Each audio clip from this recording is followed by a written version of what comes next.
Number 1 15 जिल्ला को 3 घंटे वार्निंग घड़घड़ी सह होइपारे प्रबल वर्षा 15 जिल्ला को 3 घंटा वार्निंग जारी कला भुवनेश्वर पाणीपाग केन्द्र घड़घड़ी सह वर्षा और 30 रु 40 किमी पवन संभावना या सह राजधानी भुवनेश्वर को मध्य वार्निंग जारी करा जायछि। मयूरभंज बालेश्वर अनुगुल ढेंकानाल जाजपुर भद्रक कटक जगतसिंहपुर केन्द्रापड़ा पुरी नयागढ़ खोर्धा कंधमाल कोरापुट गंजाम जिला को भुवनेश्वर पाणीपाग विभाग पक्षरु वार्निंग जारी करा जायछि। यह प्रभाव रे आसंता 4 दिन पर्यंत राज्य रे पाग मुख्यतः मेघुआ रहिबा सहित विभिन्न स्थान रे पवन सह हालुका रे मध्यम धरणर वर्षा हेबा नै पाणीपाग विभाग पक्षरु कहा जायतिला। झारसुगुड़ा और संबलपुर जिला को हीट वेव नै रेड अलर्ट जारी करा जायछि। सोमवार राज्यर प्रायतः समस्त जिले में वर्षा हेबाकु थिबा बेले रायगड़ा मयूरभंज और केन्दुझर जिले में प्रबल वर्षा नै ऑरेंज वार्निंग जारी होइछि।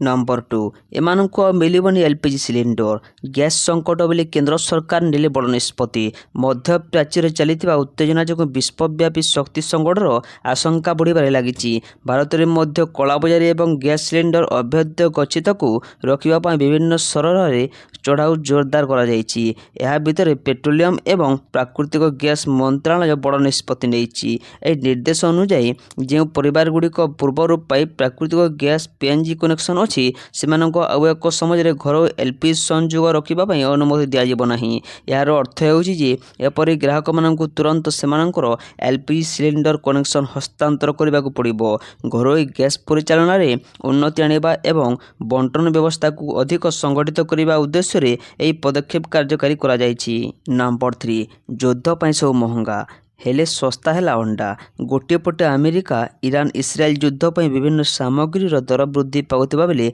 आश्चर्यजनक भाव राज्य में अंडा दर कमिबारे लागिछि। अंडा दर एबे अधा हो गलानी आगक आहरी कमिपारे हेले काहेकि अंडा बजार थंडा। पूर्वर अंडा गोटे 8 रु 9 टंका थिला हेले एबे बिक्री हेउछि मात्र 4.5 टंका रे। होलसेल दुकान गुड़िक 30 टी अंडा थिबा ट्रे दाम एबे मात्र 140 टंका हो जायछि। पूर्वर अंडा दर वृद्धि ओडिशा पय चिंतार कारण पलटि थिबा बेले एबे अंडा बजार को थंडा कर देछि मध्य प्राच्य युद्ध। आंध्र प्रदेश और तेलंगाना रे प्रचुर अंडा उत्पादन हुए सेठारु ताहा मध्य प्राच्य देश गुड़िक रप्तानी हुए हेले युद्ध जो अंडा रप्तानी हो पारुनी जहाँफल सब पड़ोशी राज्यर विपुल अंडा कम दर में ओडिशा बजार को छड़ा जाउछि जहाँकि ओडिशा खाउटी को सामान्य आश्वस्ति देछि। नंबर 4 कोटी कोटी एसबीआई ग्राहकों एटीएम बे हो जीव बेकार बैंक देला यार पूरा सूचना। दुनियार बहुत द्रुत गति बदलुछि और तार सहित बदलुछि लोकंकर काम करिबार शैली। यह सहित बैंकिंग सिस्टम भी बहुत द्रुत गति बदलिबाकू लागिछि। सेथिमध्यरु सबुठु बड़ चेंजेस आसीछि डेबिट कार्ड बा एटीएम कार्ड रे जहाको आमे प्लास्टिक मनी भी कहि थाउ। एही कार्ड साहाय्य आमे जेतेबेले जेउटी चाहिले बैग रु निजर पैसा मेसिन जरिए बाहर करि पारि थाउ और यह आम जीवन को बहुत सहज कर देछि। किंतु गोटे खबर अछि भविष्य में कार्ड लुप्त होगाकू जाउछि कारण देशर सबुठु बड़ बैंक यार घोषणा मध्य कर देछि। स्टेट बैंक ऑफ इंडिया तरफ करा जायतिबा घोषणा अनुसार वर्तमान से देश में संपूर्ण भाव में योनो कैश पॉइंट रो विस्तार करने जाउछि। वर्तमान सुधा एसबीआई 38,000 योनो पॉइंट स्थापित कर सारी आगक यह 1 लाख भी अधिक कर योजना अच्छी। एथिरु पैसा बाहर करने आपण को कार्ड नुहे बर मोबाइल आवश्यकता पड़ो। आपड़ सहजरे निज फोन रे योनो ऐप को खोलिता जरिया यही मेसीन को एक्सेस कर जेते इच्छा से पैसा बाहर कर पारि। नंबर 5 बैगणी रंगर स्केच रे विधायक भोट देवे सकाल 9 रु मतदान अपराह्न 5टार गणति। एप्रिल 2 रे ओडिशा रे खाली हेबाकु थिबा 4टी राज्यसभा आसन पर सोमवार निर्वाचन हेबो।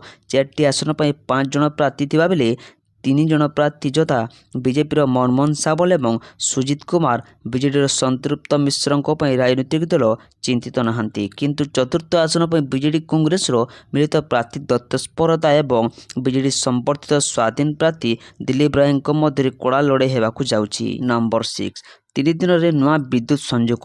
ଅକ୍ଟୋବରରୁ ଲାଗୁ ହେବ ନୂଆ ଆଇନ। ଅଭିଯୋଗ ସମାଧାନ ପାଇଁ ଦ୍ୱିସ୍ତରୀୟ ବ୍ୟବସ୍ଥା। ମେଟ୍ରୋ ମହାନଗର ନିଗମ ଅଞ୍ଚଳରେ ଆବେଦନର 3 ଦିନର ମିଳିବ ବିଦ୍ୟୁତ୍ ସଂଯୋଗ। ମ୍ୟୁନିସିପାଲିଟି ଅଞ୍ଚଳରେ ଆବେଦନ କରିବାର 7 ଦିନ ଓ ଗ୍ରାମାଞ୍ଚଳରେ 15 ଦିନ ମଧ୍ୟରେ ନୂଆ ବିଦ୍ୟୁତ୍ ସଂଯୋଗ ମିଳିବ। କେନ୍ଦ୍ର ଶକ୍ତି ମନ୍ତ୍ରଣାଳୟ ପକ୍ଷରୁ ଜାରି କରାଯାଇଥିବା ଚିଠା ବିଦ୍ୟୁତ ଗ୍ରାହକ ଅଧିକାର ସଂଶୋଧନ ଆଇନ 2024ରେ ଏହି ବ୍ୟବସ୍ଥା ରହିଛି। ନମ୍ବର 7 ମଧ୍ୟପ୍ରାଚ୍ୟରେ ଭୟାବହ ସ୍ଥିତି। ଭିତ୍ତିଭୂମି ଧ୍ୱଂସ ପାଇଁ ପ୍ରଚଣ୍ଡ ଆକ୍ରମଣ। କୂଟନୈତିକ ସମାଧାନ ଆଶା ମଉଳିଛି। ମଧ୍ୟପ୍ରାଚ୍ୟ ଯୁଦ୍ଧ ଆଜି 16ତମ ଦିବସରେ ପ୍ରବେଶ କରିଥିବା ବେଳେ ଇରାନର ରଣନୈତିକ ଭିତ୍ତିଭୂମି ଧ୍ୱଂସ କରିବା ପାଇଁ ଆମେରିକା ଇସ୍ରାଏଲର ମିଳିତ ଆକ୍ରମଣ ଜୋରଦାର ହୋଇଛି। ଏହାର ପ୍ରତିଶୋଧରେ ଇରାନ ମଧ୍ୟ ଇସ୍ରାଏଲର ସାମରିକ ଓ ଆର୍ଥିକ ଭିତ୍ତିଭୂମିକୁ ଟାର୍ଗେଟ କରିଛି ଏବଂ ଉପସାଗରୀୟ ରାଷ୍ଟ୍ରରେ ମଧ୍ୟ ଆମେରିକୀୟ ସାମରିକ ଘାଟି ଓ ସମ୍ପତ୍ତିକୁ ଲଗାତାର ଧ୍ୱଂସ କରୁଛି। ନମ୍ବର 8 15 ମିନିଟରେ ତାଣ୍ଡବ ରଚିଲା ଘୂର୍ଣ୍ଣିଝଡ଼। 2 ଜଣଙ୍କ ଜୀବନ ଗଲା 8 ଗୁରୁତର। ମୟୂରଭଞ୍ଜ ଜିଲ୍ଲା କରଞ୍ଜିଆ ବ୍ଲକରେ ତାଣ୍ଡବ ରଚିଛି ଘୂର୍ଣ୍ଣିଝଡ଼। ମାତ୍ର 15 ମିନିଟ ଖଣ୍ଡପଳୟରେ 5ଟି ପଞ୍ଚାୟତ ଅନ୍ତର୍ଗତ 12ଟି ଗାଁର 10,000 ଲୋକ ପ୍ରଭାବିତ ହୋଇଛନ୍ତି। ଶହ ଶହ ଗଛ ବିଦ୍ୟୁତ୍ ଖୁଣ୍ଟ ଧରାଶାୟୀ ହେବା ସହ ପ୍ରାୟ 200ରୁ ଅଧିକ ଘର ଭାଙ୍ଗିଛି। ସେହିପରି 2 ଜଣଙ୍କ ମୃତ୍ୟୁ ଘଟିଥିବା ବେଳେ 8 ଜଣ ଗୁରୁତର ଏବଂ 50 ଜଣ ସାମାନ୍ୟ ଆହତ ହୋଇଛନ୍ତି। ନମ୍ବର 9 ଇନ୍ଧନ କ୍ଷେତ୍ରରେ ଗୁରୁତ୍ୱପୂର୍ଣ୍ଣ ସଂସ୍କାର ଆଣିଛନ୍ତି ଭାରତ ସରକାର। ଭାରତ ସରକାର ଗତ 11 ବର୍ଷରେ ଇନ୍ଧନ କ୍ଷେତ୍ରରେ ଗୁରୁତ୍ୱପୂର୍ଣ୍ଣ ସଂସ୍କାର ଆଣିଛନ୍ତି। ଶକ୍ତି ସୁରକ୍ଷା ବଢ଼ାଇବା ପାଇଁ ବାହାର ଦେଶ ଉପରେ ନିର୍ଭରଶୀଳତା କମାଇବା ଓ ନୂତନ ଶକ୍ତି ଉତ୍ସ ବିକାଶ କରିବା ପାଇଁ ସରକାର ମୁଖ୍ୟ ରଣନୀତି ଅନୁସରଣ କରିଛନ୍ତି। ନମ୍ବର 10 ଆରାବଳୀ ପାଇଁ 10 ଜଣିଆ ବିଶେଷଜ୍ଞ କମିଟିର ଅନୁମୋଦନ କଲା ପରିବେଶ ମନ୍ତ୍ରଣାଳୟ।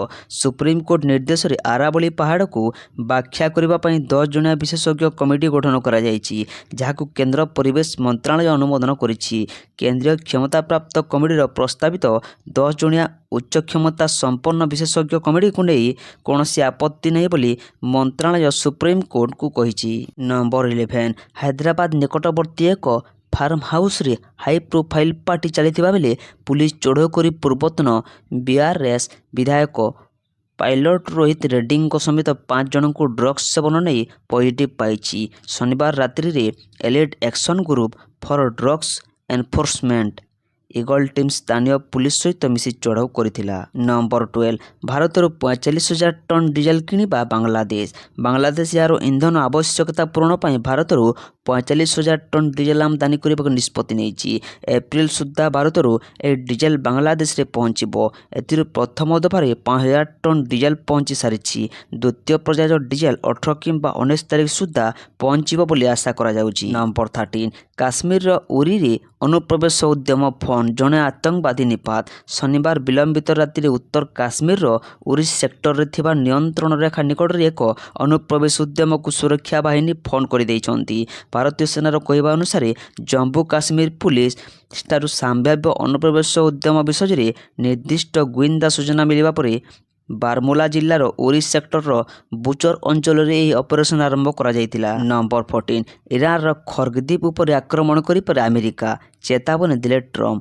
ଆମେରିକା ରାଷ୍ଟ୍ରପତି ଡୋନାଲ୍ଡ ଟ୍ରମ୍ପଙ୍କ ଏକ ନୂତନ ଚେତାବନୀ ଜାରି କରି କହିଛନ୍ତି ଯେ ଆମେରିକା ଇରାନର ତୈଳ ସମୃଦ୍ଧ ଖର୍ଗଦ୍ୱୀପ ଉପରେ ଆକ୍ରମଣ କରିପାରେ। ସେ କହିଛନ୍ତି ଯେ ନିକଟରେ ହୋଇଥିବା ଆକ୍ରମଣରେ ସବୁ ସୁବିଧା ବହୁଳ ଭାବରେ କ୍ଷତିଗ୍ରସ୍ତ ହୋଇସାରିଛି, କିନ୍ତୁ କେବଳ ମଜା ପାଇଁ ପୁନର୍ବାର ଟାର୍ଗେଟ କରାଯାଇପାରେ। ଆମେରିକା ଇସ୍ରାଏଲ ଓ ଇରାନ ମଧ୍ୟରେ ଯୁଦ୍ଧ ଶନିବାର ତୃତୀୟ ସପ୍ତାହରେ ପ୍ରବେଶ କରିବା ପରେ ତାଙ୍କ ମନ୍ତବ୍ୟ ଆସିଛି, ଯାହା ବ୍ୟାପକ ଆଞ୍ଚଳିକ ଉତ୍ତେଜନା ବୃଦ୍ଧି ଓ ବିସ୍ଫୋଟ ତୈଳ ଯୋଗାଣରେ ବ୍ୟାଘାତର ଆଶଙ୍କା ବଢ଼ାଇଛି। ନମ୍ବର 15 ମହାଜିନଙ୍କ ଭତ୍ତା 500 ଟଙ୍କା ବୃଦ୍ଧି କଲେ ମମତା। ପଶ୍ଚିମବଙ୍ଗ ବିଧାନସଭା ନିର୍ବାଚନ ପାଇଁ ତାରିଖ ଘୋଷଣା ହେବା ପୂର୍ବରୁ ମୁଖ୍ୟମନ୍ତ୍ରୀ ମମତା ବାନାର୍ଜୀ ରବିବାର ରାଜ୍ୟର ପୁରୋହିତ ମହାଜିନଙ୍କ ମାସିକ ସମ୍ମାନ ରାଶିରେ ବୃଦ୍ଧି ଘୋଷଣା କରିଛନ୍ତି। ରାଜ୍ୟରେ ପୂଜାରୀ ଓ ମହାଜିନଙ୍କୁ ଦିଆଯାଉଥିବା ଭତ୍ତାରେ 500 ଟଙ୍କା ବୃଦ୍ଧି କରିଛନ୍ତି ମମତା। ନିର୍ବାଚନ ଆଚରଣ ବିଧି ଲାଗୁ ହେବା ପୂର୍ବରୁ ମମତା ଏହି ଘୋଷଣା କରିଛନ୍ତି। ମମତା ତାଙ୍କ ସାମାଜିକ ଗଣମାଧ୍ୟମ ଏକ୍ସ ହ୍ୟାଣ୍ଡେଲରେ ଘୋଷଣା କରିଛନ୍ତି ଯେ ଆମ ଆଧ୍ୟାତ୍ମିକ ଏବଂ ସାମାଜିକ ଜୀବନକୁ ବଜାୟ ରଖିବାର ଆମ ପୁରୋହିତ ଏବଂ ମହାଜିନମାନଙ୍କୁ ପ୍ରଦାନ କରାଯାଇଥିବା ମାସିକ ସମ୍ମାନରେ 500 ଟଙ୍କା ବୃଦ୍ଧି ଘୋଷଣା କରି ମୁଁ ଖୁସି ଅନୁଭବ କରୁଛି। ନମ୍ବର 16 ପାରାଦୀପକୁ ଦେଶର ବୃହତ ଅର୍ଥନୈତିକ ଅଞ୍ଚଳରେ ପରିଣତ କରାଯିବ।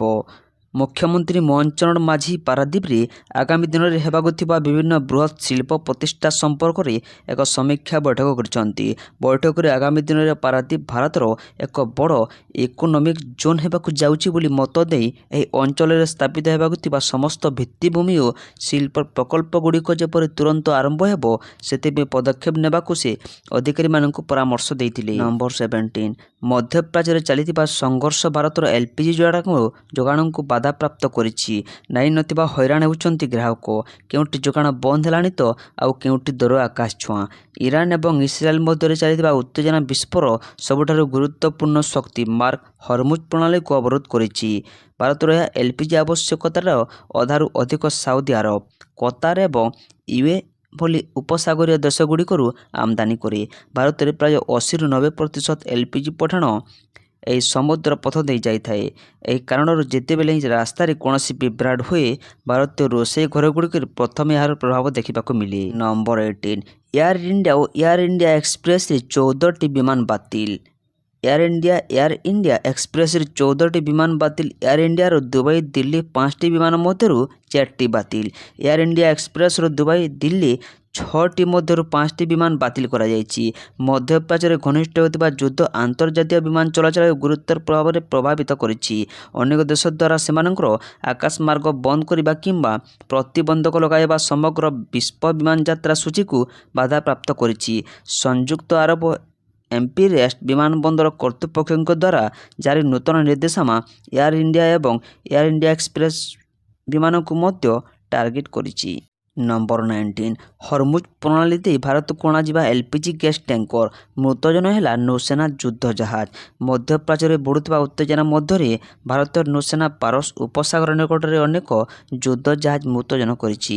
ସୂତ୍ର ଅନୁଯାୟୀ ପାରସ୍ୟ ଉପସାଗର ନିକଟରେ ଅନେକ ଭାରତୀୟ ନୌସେନା ଯୁଦ୍ଧ ଜାହାଜ ମୃତଜନ କରାଯାଇଛି ଏବଂ ସେଠାରୁ ଭାରତ ଆଡ଼କୁ ଆସୁଥିବା ବାଣିଜ୍ୟ ଜାହାଜଗୁଡ଼ିକୁ ଯେକୌଣସି ସହାୟତା ପ୍ରଦାନ କରିବାକୁ ପ୍ରସ୍ତୁତ ଅଛନ୍ତି।